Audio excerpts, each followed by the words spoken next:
Hey, what's going on? My name's Tom Granger from advancedclient.io. In this video, I'm going to walk you through an updated outbound infrastructure deliverability protocol for Q4 2024. Okay, so in the past 12 months, a lot of things has changed in deliverability, and it has become significantly harder and significantly more complex to land in the inbox.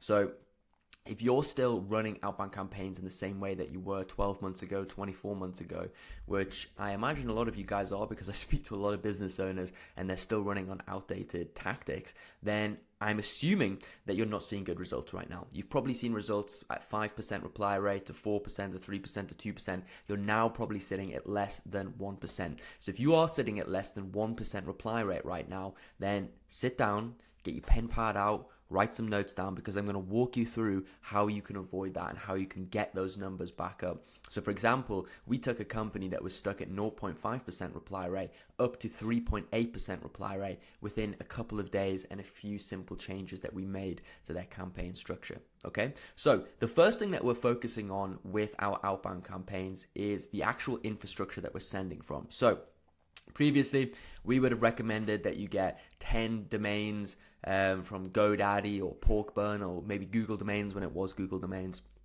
and then set up 10 Google inboxes for those domains. Okay, so in 2024, this has changed massively. We are diversifying our infrastructure on a large scale. Okay, so we're now getting Google domains, we're getting Outlook domains, and we're getting private infrastructure. And what I mean by that is we're not buying them specifically from Google or Outlook, because you can't do that anymore, is that we're assigning domains to specific types of architecture and infrastructure. Okay, so we'll buy domains specifically for Google infrastructure, we will buy domains specifically for Outlook infrastructure, and then we'll also engage with some private infrastructure companies to build out those infrastructures on an SMTP basis. Okay, so alongside this as well, we're now expanding the amount of inboxes that we have per domain. So previously we would have said one inbox per domain. We're now expanding that out massively. So we're testing out 5 inboxes per domain. We're also testing out some companies that do 50 inboxes per domain. So we don't have the accurate data on how that's working right now, but we're testing out lots of different things to get our results up and to see what's working moving into 2025. Okay, but what I would definitely recommend is spreading your infrastructure out between Google, between Outlook, and some private infrastructure as well. And that's going to make more sense when I move down this graph right here and show you a little bit more about what we're actually specifically doing. Okay, so the reason that we are doing this is that in the past 12 months, we have seen a big change in the way that these email service providers are treating cold email. So for example, Google announced new measures in 2023 actually that came out in 2024, and we really saw the effects of that in sort of June, July 2024, when Google infrastructure and sort of Google deliverability really dropped off a cliff. That then recovered, and now we're in a phase where Outlook deliverability is at a point where there's no point in sending to Outlook inboxes right now because deliverability is so poor. But us having that Google infrastructure allows us to still keep uptime with our clients, still get cold emails out there, and still deliver really fantastic results. And then when Outlook inevitably goes back to normal, and we probably will see something going wrong with Google, we will then start sending to Outlook domains. Okay, so you need to be really smart. You need to be on the ball. You need to be watching how these campaigns are working, really looking at the data so that you can see quickly if something is starting to flag. Okay.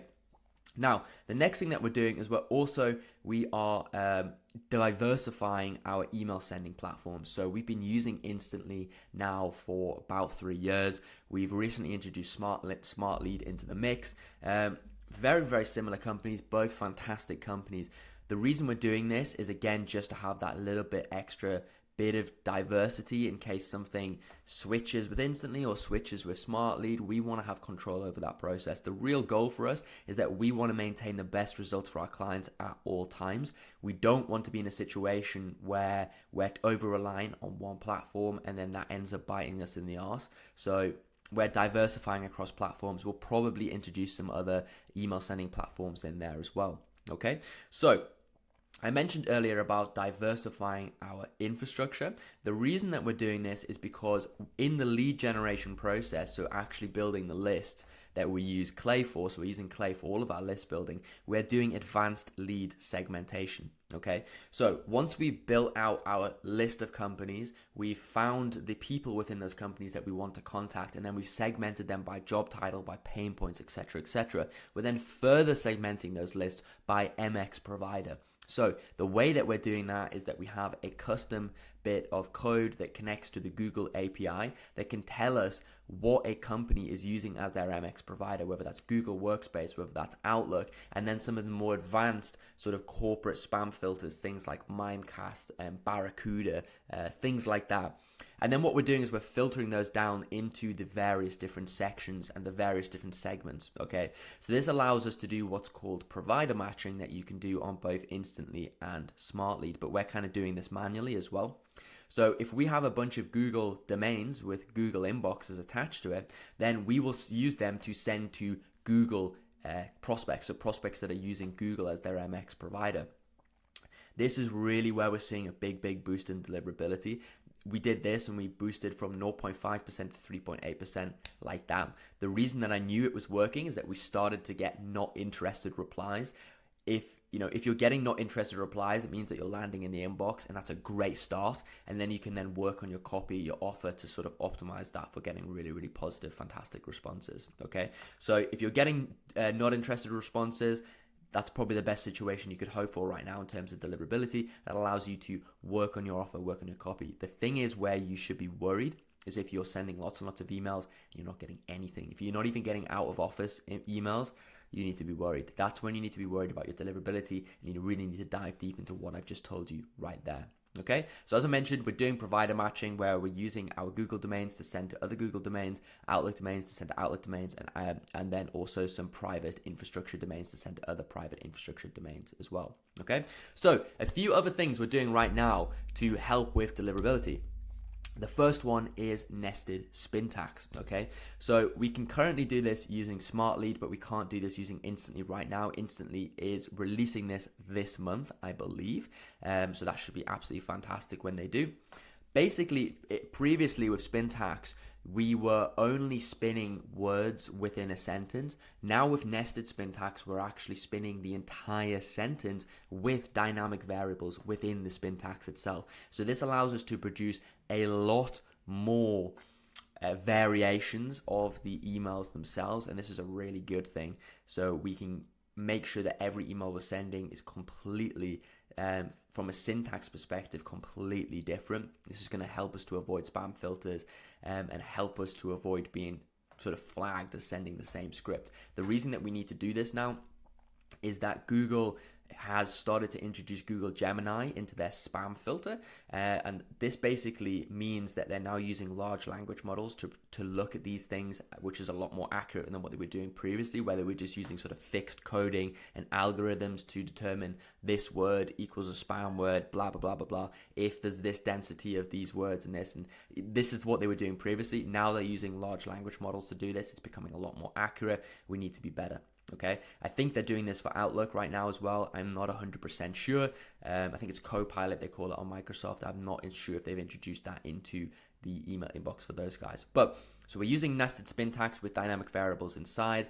This is again helping us boost the reply rate. There's a really fantastic tool called spintaxer.ai, which is, if you can't be bothered to do this yourself, then you can just load your script into it and it will create a nested spin tags for you. And it also allows you to remove words that corporate spam filters are now triggering. Okay, so the next thing we're doing is triple verifying leads. So we do not trust the accuracy of the validity of leads from any lead scraper anymore. We're just not doing that. So when we scrape a list of leads, we're verifying it with a few different sources. This allows us to minimize the risk of a bounce. We do not want our emails to bounce under any circumstance. This is really not good. It nukes the effectability of your domains. So we do not want that to happen. So us doing this has really minimized our bounce rate. We now get like a 0.1% bounce rate, which is really healthy. Anything above 1% we would say now is sort of risky and you need to watch out for that. So triple verifying leads has been really useful for us. And then finally, keeping everything low volume. And what I mean by that is low volume per inbox, okay? So we want our warm-up emails to be high, and we want our actual cold emails to be really, really low. This again minimizes the risk of someone marking us as spam and passing that threshold that Google will then lock down your domain and lock down that email inbox, okay? So keeping it low volume, and if we want to scale the volume of the total campaign, then we add more inboxes, add more domains, and we scale horizontally instead of scaling vertically, okay? So this is what we're doing right now in terms of infrastructure. We're seeing some really great results for clients.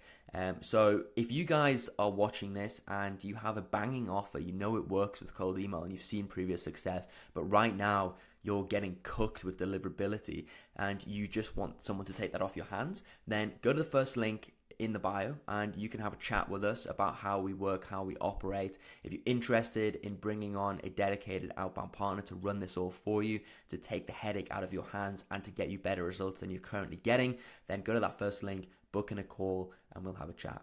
Okay, if you like this video, hit the like button. Got any comments about anything, leave it in the comment section. I reply to every single comment, and subscribe for more up-to-date outbound content. Hope you enjoyed. Cheers.